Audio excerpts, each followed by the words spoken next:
उगता सूरज क्लासेस में आपका स्वागत है। आज हम आपको क्यूब नंबर बताने जा रहे हैं। क्यूब नंबर में होता क्या है? घन संख्या। तो घन संख्या कहते हैं किसको? तो सेम नंबर को कितने बार गुना करना है? 3 टाइम्स।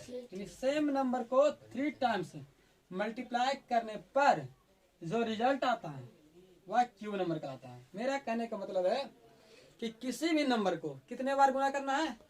3 बार गुना करना है। और 3 बार गुना करने पर जो रिजल्ट आता है वही नंबर क्या कहलाता है? क्यूब नंबर कहलाता है। जैसे एग्जांपल लेते हैं। एग्जांपल में क्या लिए? जैसे हम मान लीजिए एक ए लिए, तो ए को कितने बार गुना करना है? 3 बार। ए गुना a is equal to a cube. और यहाँ पर जो रिजल्ट आएगा उसे के लिए हम क्या करें? डॉट डॉट करें। ठीक है। जैसे कोई नंबर लिख दिए बी, तो बी को कितने बार गुना करना है? बी से 3 बार। तो बी गुना b is equal to b cube. और जो रिजल्ट आएगा उसके लिए डॉट डॉट। जैसे वाई हम लिख रहे हैं एक्स गुना x is equal to x cube is equal to dot dot dot. Y गुना y is equal to y cube is equal to dot dot dot. यानी हमने सीखा कि किसी भी नंबर को 3 बार गुना करेंगे और जो रिजल्ट आएगा वही हमारा क्या हो जाएगा? क्यूब नंबर कहलाता है। जैसे ए गुने a is equal to a cube, b गुना b is equal to b cube, x गुना x is equal to x cube, y गुना y is equal to y cube. और यहाँ पर कोई भी चीज रिजल्ट आएगा यह वाला क्या कहलाएगा? क्यूब नंबर कहलाएगा। यहाँ पर जो आने वाला है वही क्या कहलाएगा? क्यूब नंबर कहलाएगा। जैसे हम कुछ नंबर लेते हैं, जैसे हमें 1 का क्यूब निकालना है, तो इसके लिए क्या करेंगे? 1 गुना 1 कितने बार गुना किए हैं? 3 बार। 1 गुना 1 तो क्या आ जाएगा? 1 का क्यूब। और 1 को कितनी बार भी गुना करो, 1 को 1 से कितनी बार भी गुना करो, रिजल्ट क्या आएगा? 1। यानी 1 क्या हो गया? Cube number. 1 क्या हो गया? Cube number. और एक इसके पहले वाला क्लास में बताते एक स्क्वायर नंबर भी है। एक क्या है? यानी एक क्यू नंबर भी है, एक स्क्वायर नंबर भी है। उसी तरह हम 2 गुना 2 कितने बार गुना किए? 3 बार। और 3 बार गुना करने पर क्या लिखते हैं? 2 का क्यूब। 3 बार गुना किए तो 2 का क्यूब।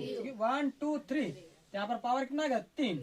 और यहाँ पर जो जिसको गुना करे वहां पर नीचे आ गया। ठीक है। यानी इसे बोलते हैं बेस। इसे क्या बोलते हैं? बेस। इसे बोलते हैं पावर। यानी जितनी दफा गुना हो रहा है उसे पावर में रखते हैं, और जिसका गुना हो रहा है उसे हम बेस में रखते हैं। तो 2 गुना 2 इज इक्वल टू 2 का क्यूब। और जो रिजल्ट आएगा तो 2 दूनी 4, 4 दूनी 8। यानी 2 का क्यूब कितना आ गया? 8। सिमिलरली मैंने इसी तरह 3 गुना 3 बराबर कितना आएगा? 3 का क्यूब। 3 का क्यूब। देखो 3 को कितने बार गुना किए? 3 बार। तो 3 बार आया जो पावर में गया, किसको गुना करे? 3। तो क्या गया? बेस में। तो 3 तिया 9, 9 तिया 27। कितना आया? 3 का क्यूब 27। यानी इधर वाला सारे नंबर क्या कहला रहा है? Cube number. किसका कहला रहा है? जिसका हम गुना कर रहे हैं जी। 4 गुना 4 इज इक्वल टू 4 का क्यूब बराबर 4 चौ 16, 16 चौ 64, 16 चौ 64। तो 4 को कितनी बार गुना किए? 1 2 3। तो बोले थे जितनी बार करना वो पावर में जाएगा, और जिसको हम कर रहे हैं वो बेस में जाएगा। यानी बेस हो गया 4, 3 बार गुना करिए इसलिए पावर हो गया 3। तो 3 बार 4 चौ 16, 16 चौ 64। इसी तरह हम आगे भी कर रहे हैं। 5 गुना 5 बराबर 5 का क्यूब। तो 5 का क्यूब कितना होता है? 125। 5 5 25 और 25 5 25 से 6 गुना 6 बराबर 6 का क्यूब बराबर 216 6 छक 36 36 छका 216 7 गुना 7 इज इक्वल टू 7 का क्यूब बराबर 343 7 का क्यूब 343 8 गुना 8 इज इक्वल टू 8 का क्यूब बराबर 512 9 गुना 9 इज इक्वल टू 9 का क्यूब बराबर 729 10 गुना 10 इज इक्वल टू 10 का क्यूब बराबर 1000।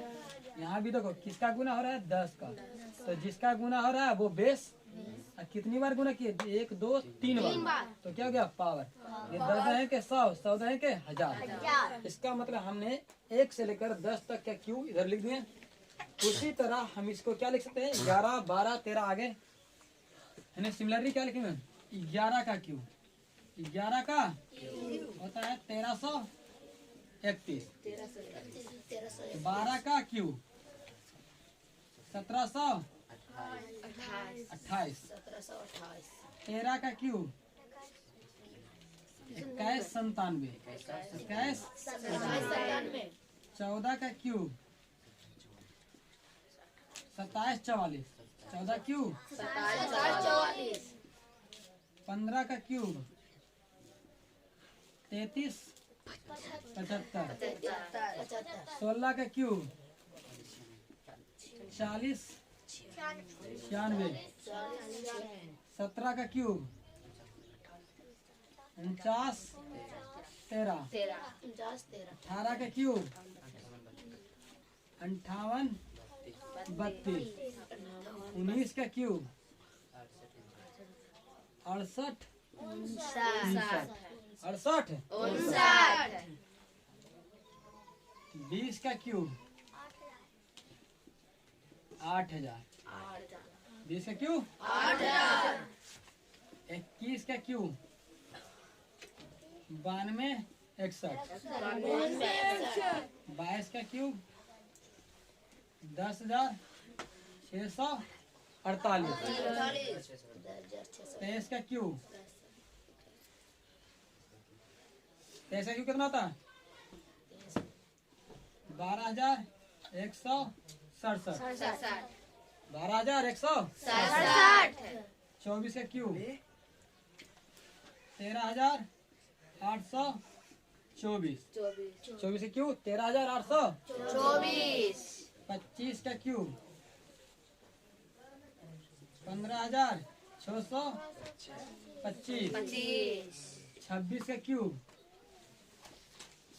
17,576 17,576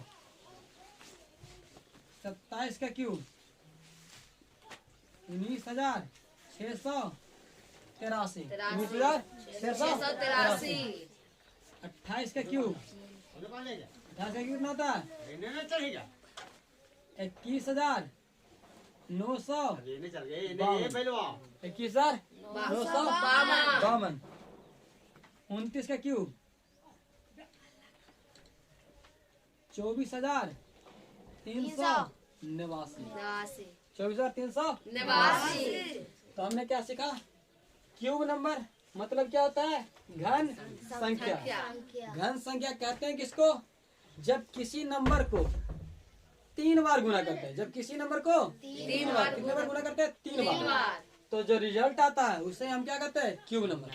यानी सेम नंबर को 3 टाइम्स मैंने 3 बार मल्टीप्लाई मैंने गुना, तो सेम नंबर को 3 टाइम्स मल्टीप्लाई करने पर जो रिजल्ट आता है वह क्या कहलाता है क्यूब नंबर कहलाता है। जैसे हम किसी भी नंबर को कितने बार गुना करेंगे 3 बार, 3 बार गुना करने पर जो भी नंबर आएगा जो भी रिजल्ट आएगा उसे हम क्या कहेंगे क्यूब नंबर। ध्यान देना, इसे तुम लोग याद कर लेना। कहाँ तक याद करना है चलो एक और लिख लो। 30 का क्यू कितना होता है? 30 का क्यू होता है 27,000। 30 का क्यू 27,000। यानी तुम लोगों को कहाँ तक याद करना है? 30 तक। अगर यहाँ तक ना भी याद हो तो कम से कम 15 या 20 तक कंफर्म याद होना चाहिए। 15 या 20 तक कंफर्म। यानी याद हो सके तो 30 तक याद कर लेना, लेकिन ना भी याद हो तो कहाँ तक याद करना? 15 या 20 तक। यानी इसके पिछले वाले क्लास में बताए थे कि कहाँ तक स्क्वायर होना चाहिए? 25 तक या 30 तक स्क्वायर। 25 या 30 तक स्क्वायर। लेकिन इस क्लास में बता रहे 30 तक क्यूब है। 30 तक अगर यहाँ तक याद हुआ तो हुआ, नहीं तो कम से कम 15 से 20 तक क्यूब। और अगर स्क्वायर और क्यूब याद हो जाएगा तो हम तुम लोग के अलग अलग तरीका से गुना और स्क्वायर और क्यूब का ट्रिक भी बताएंगे। क्या बताएंगे? गुना, स्क्वायर और क्यूब का ट्रिक, जो कि सेकंडों में होगा। जो कि क्या होगा? सेकंडों में। लेकिन सेकंडों में ज्ञात करने के लिए पहले क्या होना चाहिए? कम से कम 30 तक स्क्वायर याद होना चाहिए और 20 तक क्यूब। हो सके तो स्क्वायर 50 तक पूरा कर लेना, हो सके तो क्यूब 30 तक पूरा करना। ठीक है।